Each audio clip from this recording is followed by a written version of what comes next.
Somebody pointed out to me recently that by focusing on what I don't want, namely religion, I'm attracting more of it into my life, which I agree would be a very unfortunate irony, if not for the fact that I'm focusing on what I do want, and that's freedom and lots of it.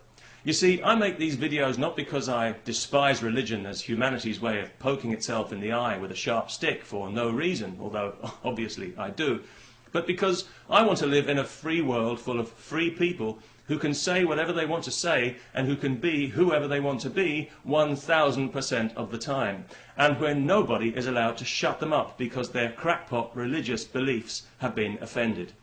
I don't care at all about theology, unless it threatens that freedom, and then I care about it the way I care about rabies or typhoid. So you could say that I'm not so much anti-religion as pro-freedom. Indeed, if religion was pro-freedom, I wouldn't have such a problem with it.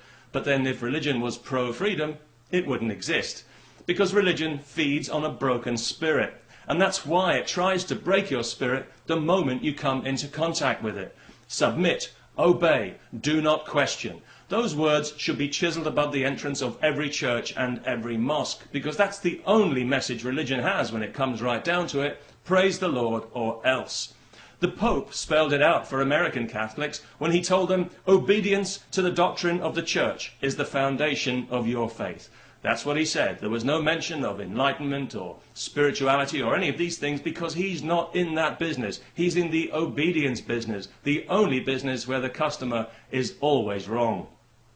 Clergy are the only salesmen who don't have to justify or prove any of the outrageous claims they make for the product they're hustling, and this leaves them free to engage in the kind of open fraud which in any other walk of life would be a criminal offence. For the level of investment they demand from us, I believe we're entitled to expect actual enlightenment and wisdom in return. Instead, what do we get? We get dogma, crude coercion, and endless empty pieties about the love of a God who clearly loves us the way a violent husband loves the woman sitting next to him with two black eyes. If we step out of line, we pay in the most brutal way.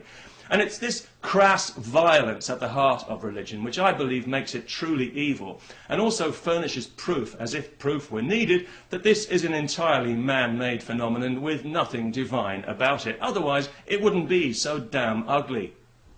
The God of the desert is transparently a false God. He's a puppet who speaks with the voice of ignorant men who are afraid of knowledge and afraid of freedom, and who therefore need desperately to control the thoughts of others for their own miserable survival. They need us to believe that we're less than we are, and to diminish ourselves in our own minds, to feel small, helpless, in need of salvation. So what do they tell us? They tell us that strength and virtue lie in submission. Yes, of course they do. With our faces in the dust, we are invincible. Isn't that right? And of course, we will live forever, either in eternal bliss or in eternal torment, but that's entirely up to us. Eternal bliss requires that you wear a straitjacket of blind faith, not permanently, just from now until you die, whereas living a joyful, humane, compassionate, but godless life will get you horribly tortured for all eternity.